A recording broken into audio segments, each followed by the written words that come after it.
पाठशाला 2047 में आप सबका स्वागत है। अब हम लोग कृष्ण भक्ति काव्यधारा के अंतर्गत अष्टछाप के शीर्षस्थ भक्त कवि सूरदास जी द्वारा रचित सूर सागर के मार्मिक प्रसंग भ्रमर गीत, जिसका संकलन एवं संपादन आचार्य रामचंद्र शुक्ल ने भ्रमर गीत सार के नाम से किया है, उस भ्रमर गीत सार का 26वां पद पढ़ेंगे, उसका अर्थ जानेंगे, उसकी व्याख्या करेंगे।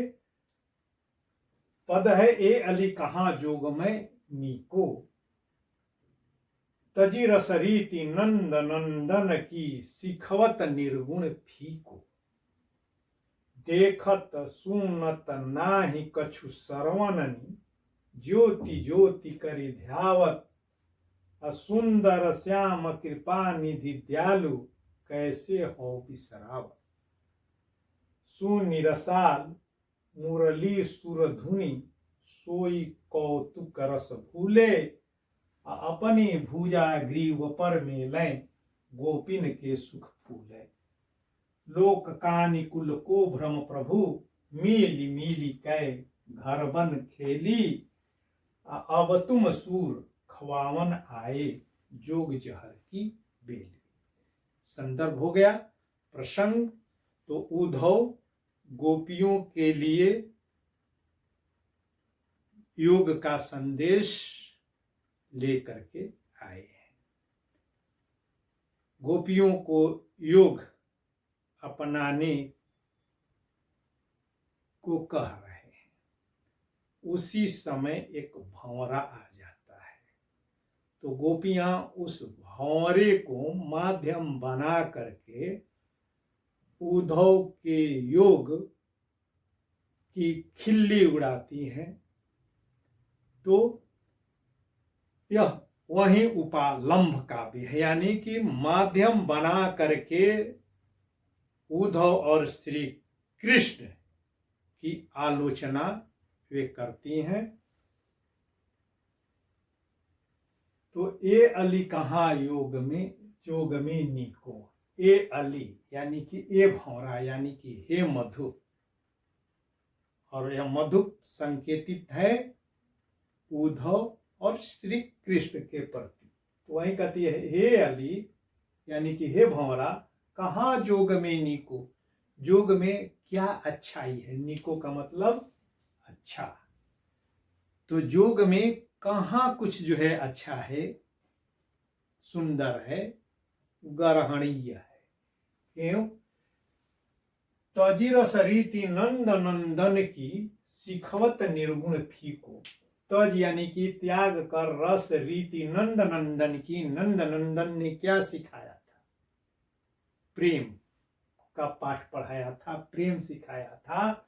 और नंद नंदन के साथ जो प्रेम भावना का, प्रेम का पाठ हम लोगों ने जो पढ़ा था, उसके स्थान पर सिखवत निर्गुण फीको, यानी कि तुम जो है निर्गुण का फीका पाठ पढ़ाने के लिए, फीका या नीरस पाठ पढ़ाने के लिए तुम आए हो।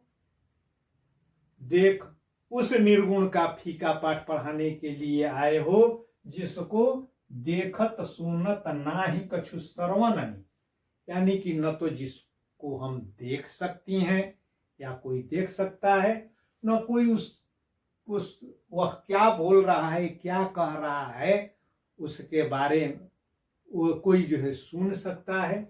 और न ही कछु सरवननी, यानी कि कुछ सुनाई भी नहीं देता है, वह तो न तो कुछ सुन सकता है और न कुछ देख सकता है और न वह सुनाई पड़ता है। और ज्योति ज्योति करि ध्यावत, सिर्फ ज्योति के रूप में है। जिस योग की बात कर रहे हो, जिस निर्गुण ब्रह्म की बात कर रहे हो, वो सिर्फ ज्योति के रूप में है, प्रकाश के रूप में है। तो सिर्फ ज्योति ज्योति यानी कि प्रकाश प्रकाश कह करके जो है तुम ध्यान करने की जो है बात बता रहे हो, करिध्यावत की उस ज्योति का जो है ध्यान करो, तो हम इस तुम्हारे इस निर्गुण योग के की चिंता हम क्यों करें, उसको हम क्यों अपनाएं, जिसके बारे में न जो न तो दिखाई देता है, न उसके कहीं उसके बारे में कुछ सुनाई पड़ता है, और न कुछ हम उसके बारे में सुन ही पाते हैं, सिर्फ ज्योति के रूप में है। तो उस निर्गुण को हम क्यों अपनाएं? श्री कृष्ण के प्रेम रस से युक्त जो उन्होंने हमें प्रेम का पाठ पढ़ाया, उस प्रेम के सरस पाठ को छोड़ करके ये तुम्हारे फीके निर्गुण को हम क्यों अपनाएं? असुंदर श्याम कृपा निधि दयालु, कैसे हो विश्राव? हमारे श्री कृष्ण कैसे हैं? सुंदर हैं, श्याम है। श्याम यानी कि श्री कृष्ण हमारे कैसे हैं? सुंदर हैं। वे कृपा निधि हैं, कृपा के जो है सागर हैं, कोश हैं, और कैसे हैं? दयालु हैं। तो कैसे हो विश्रावत? उस जो है सुंदर सलोने दयालु कृपा के सागर श्री कृष्ण को हम लोग कैसे बिसरा दे? प्रश्न यहां पर कर रही हैं। तो सुनिरसाल मुरली सुरधुनि, सोई कौतुक रस भूले। सुनी रसाल, हमने जो है सुनी है उनकी रसाल यानी कि रस से जो है भरी हुई, रस युक्त मुरली के सुर की ध्वनि, सोई कौतुक रस भूले। और उस मुरली की मधुर रसीली धुन को सुन करके जो हमें कौतूहल पूर्ण या विचित्र आनंद, असीम आनंद का जो रस जो है प्राप्त हुआ, उस जो है असीम विचित्र आनंद प्रदान करने वाले उस मधुर रस को, उस मधुर संगीत को हम कैसे भूल जाएं? और हम कैसे भूल जाएं जब वे अपनी भुजा ग्रीव पर मिलें, यानी कि जब वे अपनी भुजाओं को हमारे गले में जो है डालते थे। भुजा ग्रीव पर मिलें यानी कि हमारे गले में अपनी जो भुजाओं, वे जो है अपनी भुजाओं को जो है डाल करके जब हमसे गले मिलते थे, हमें अपने गले से लगाते थे, गोपिन के सुख फूले। उस समय हम गोपियां उस असीम आनंद से, उस अपरिमित सुख आनंद से जो सुख पाती थी, उस सुख से हम जो है प्रफुल्लित हो जाती थी, गदगद हो जाती थी। तो उस सुख को हम कैसे भूलें जो सुख हमें श्री कृष्ण ने हमारे गले में अपनी भुजाओं को डाल करके, हमें अपने गले से जो है लगा करके, हमसे गला मिल करके जो आनंद प्रदान किया, उस आनंद को हम, उस आनंद से जो हमें आनंद प्राप्त हुआ, जो असीम आनंद, विचित्र आनंद प्राप्त हुआ, उस को पा करके हम फूली नहीं समाती थी, उसको हम कैसे छोड़ दें और कैसे हम जो है भूल जाएं? लोक कहानी कुल को भ्रम प्रभु। और अब तो हम लोग मिली मिली के घर बन खेली, अब तो हम लोग लोक कहानी कुल को प्रभु भ्रम प्रभु, यानी कि उस श्री कृष्ण के प्रेम में पड़ करके हम लोग सब कुछ जो है भूल चुकी है। लोक कहानी यानी कि लोक के जो रीति रिवाज और लोक की जो मर्यादाएं होती है, जो कुल की मर्यादा होती है, तो लोक और कुल की मर्यादा को हम सब जो है भूल चुकी हैं। ये क्या है? लोक की मर्यादा और कुल की मर्यादा हमारे लिए सब जो है भ्रम था। उस भ्रम को हम सब ने जो है तोड़ दिया, और उस भ्रम को तोड़ करके ही हम मिली मिले के घर बन खेली। हम सभी सखियां श्री कृष्ण के साथ उनके घर में भी और घर से जो है बाहर में हम सब ने उनके साथ प्रेम रास लीला की, प्रेम क्रीड़ा की। और उस प्रेम क्रीड़ा में हम सब ने अपनी लोक कुल की मर्यादा को तहस नहस कर दिया, त्याग दिया। तब फिर हे उद्धव, भौरे को संबोधित करते हुए कह रहे हैं कि हे उद्धव, सूरदास जी यहां पर कहते हैं कि गोपियां कहती है कि अब तुम ख्यावन आए। उद्धव को इंगित करते हुए भौरे से कहती है, सूरदास जी यह कहते हैं कि अब तुम ख्यावन आए, अब तुम हमें जो है क्यों आए गए खिलाने के लिए जोग जहर की बेली, जोग रूपी जहर की बेली। बेली का मतलब लता या उसमें जो है पुष्पित और बना निकला हुआ जो है फल। तो उस जोग रूपी जहर की जो है बेली या लता या औषधि खिलाने के लिए क्यों आए हो। तो ये हो गया उसका सरला शब्दार्थ और व्याख्या। अब इसमें विशेष, तो यह उपालंब काव्य है। भंवरे को माध्यम बना करके श्री कृष्ण के प्रति उलाहना का भाव गोपियां उद्धव के समक्ष प्रस्तुत कर रहे हैं। और इसमें गोपियां निर्गुण ब्रह्म के बारे में यह बता रही हैं कि तुम्हारा निर्गुण क्या है, अगम है, अगोचर है, अदृश्य है, अश्रवणीय है। और हमारा जो है सगुण श्री कृष्ण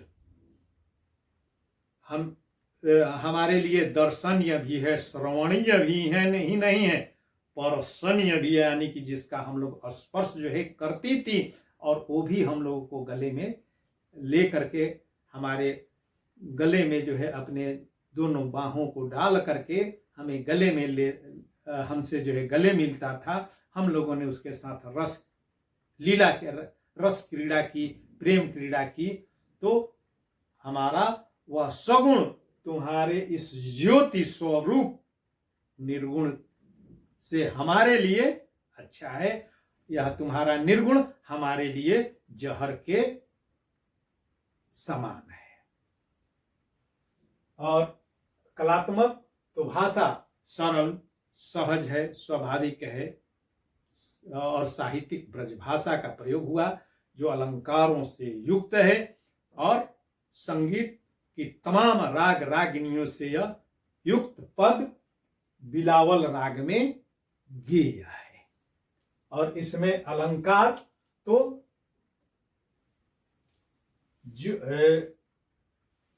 ज्योति ज्योति में पुनरुक्ति प्रकाश है। और वैसे ही मिली मिली मिली मिली कै, चूंकि इसमें जो अपने भाव को मनोवेग को प्रकट कर रही हैं, तो जब मनोवेग को प्रकट करने के लिए एक ही शब्द की आवृत्ति होती है तो उसको विपसा अलंकार कहते हैं। तो इसमें विपसा अलंकार है। और यहां पर कैसे हो विश्रावत और मिली कैसे हो विश्रावत में प्रश्न जो है पूछ रही हैं। तो इसमें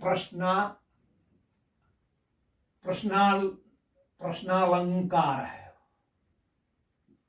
प्रश्न पूछने के कारण इसमें प्रश्नालंकार है। और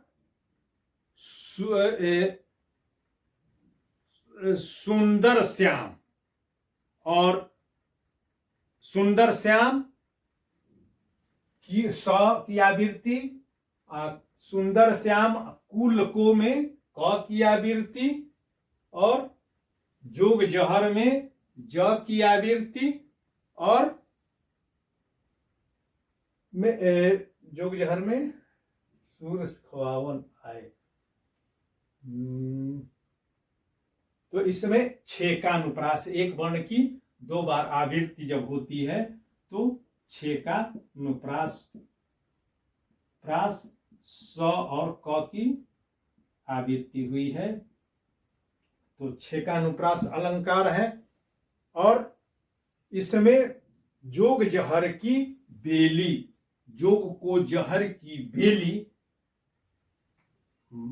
मानने के कारण इसमें रूपक अलंकार है। जोग जहर की बेली में रूपक अलंकार है। अब रस, तो इस भक्ति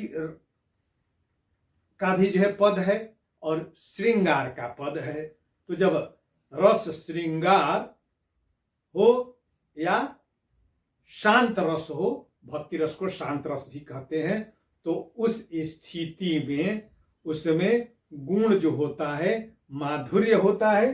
गुण माधुर्य, रीति वैदर्भी और वृत्ति मधुरा होती है। और श्रृंगार रस का भाव, अस्थाई भाव रति है और शांत रस का अस्थाई भाव श्रम या निर्वेद। तो रति और श्रम या निर्वेद, निर्वेद। और संचारी भाव, तो संचारी भाव तो इसमें स्मृति, यानी कि अपने पुराने दिनों को गोपियां याद कर रही हैं, इसलिए इसमें स्मृति नामक संचारी भाव है। बहुत बहुत धन्यवाद। इसको बार बार देखिएगा, सुनिएगा और अगर कहीं दिक्कत हो तो फोन कीजिएगा, कमेंट्स कीजिएगा, समाधान का प्रयास करूंगा। फिर हम लोग मिलते हैं कल अगले पद के साथ।